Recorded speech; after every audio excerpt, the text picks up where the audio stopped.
Kita berada dalam peperangan. Memang kami masih hidup di dunia, tetapi kami tidak berjuang secara duniawi. 2 Korintus 10 ayat 3. Meskipun kita hidup dalam dunia, kita berada dalam sebuah peperangan rohani. Dalam Efesus 6 ayat 12-13, Rasul Paulus mengatakan kepada kita tentang peperangan roh ini. Dia berkata, "Karena perjuangan kita bukanlah melawan darah dan daging, tetapi melawan pemerintah-pemerintah, melawan penguasa-penguasa, melawan penghulu-penghulu dunia yang gelap ini, melawan roh-roh jahat di udara.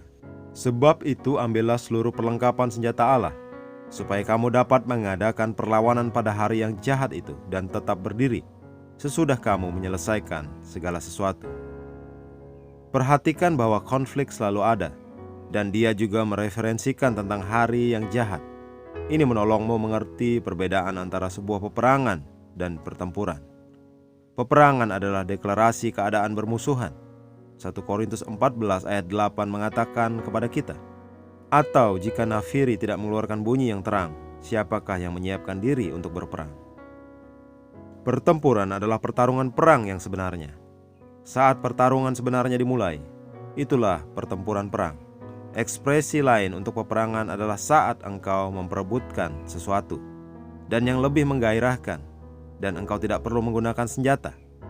Intinya adalah bahwa kita memiliki musuh yang dengan sadar kita lawan, yaitu setan. Di saat tertentu orang kebingungan dan berkata, "Aku pikir aku telah menaklukkan hal ini." Kebenarannya adalah engkau berada dalam peperangan. Iblis tidak hanya pergi tidur. Ingat kembali pencobaan yang Yesus alami. Alkitab mengatakan, sesudah iblis mengakhiri semua pencobaan itu, ia mundur daripadanya dan menunggu waktu yang baik. Lukas 4 ayat 13. Iblis meninggalkan dia sampai ada kesempatan di lain waktu. Setan tahu dia dikalahkan di saat itu. Jadi dia pergi meninggalkan Yesus untuk datang lagi saat ia merasa punya kesempatan yang lain.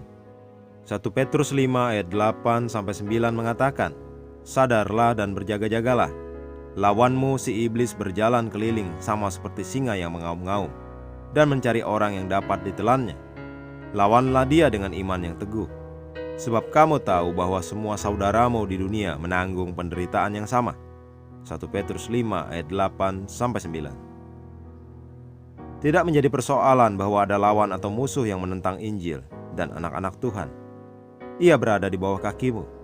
Efesus 6 ayat 10-11 mengatakan, "Akhirnya hendaklah kamu kuat di dalam Tuhan, di dalam kekuatan kuasa-Nya. Kenakanlah seluruh perlengkapan senjata Allah, supaya kamu dapat bertahan melawan tipu muslihat iblis." Efesus 6 ayat 10-11. Engkau memiliki kuasa atas pemerintah, penguasa dan roh-roh jahat di dunia ini. Gunakan senjata rohanimu. Bacalah Efesus 6 ayat 14-18 untuk menjauhkan mereka, untuk menggagalkan siasat, tipu muslihat mereka, dan semua pekerjaan jahat mereka. Haleluya. Mari kita mengucapkan pengakuan.